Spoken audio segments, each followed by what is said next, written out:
Y'all, guess what today is? Today is the first day that I would ever been able to work from home and actually get paid for it. I guess I put it that way. Like I said, this has been just something that has blown my mind, especially with COVID and all these kind of things going on. When I know that we were supposed to be working from home back in my old job and we never got that choice. I guess I put it that way.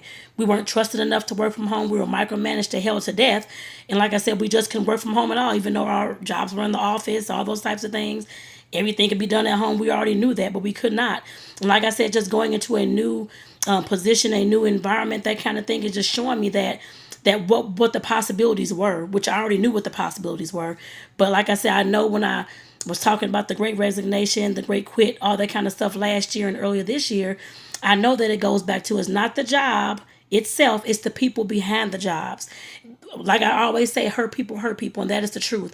Like I said, we have all types of people who are running these businesses and running whether it's their business or not, whether it's a nonprofit or they're a CEO or they're a supervisor of some kind of group at an office or whatever it is, and they're having some issues and they're having trust issues and past hurts and all these things they haven't got over.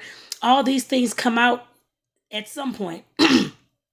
It does not have to be romantic, but of course, in the workplace, it will come out in the behavior that they put towards their employees. That always has been and always will until we start correcting those things. Like I said, this is just showing me that. Like I said, the possibilities that I already knew and that I already tried to voice before in the past and never really got listened to. But like I said, definitely. Knowing that employers can do a lot different, I guess I put it that way, and that other employees and coworkers can be a lot different as well.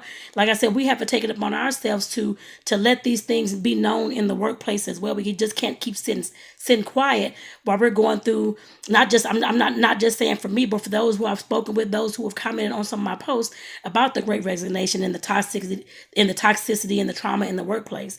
Like I said, this stuff is real, and like I said, I understand why some people do not want to return back to work. I know we see some of the hotels that don't have full staff.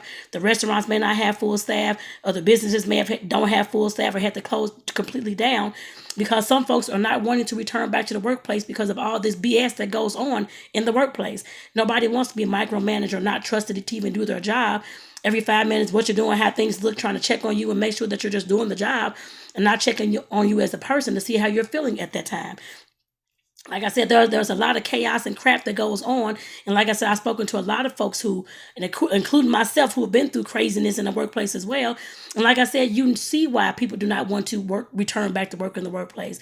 And like I said, this one day of me just working at home has definitely enlightened me some more to some other things that may come into play when it comes to toxicity and trauma in the workplace.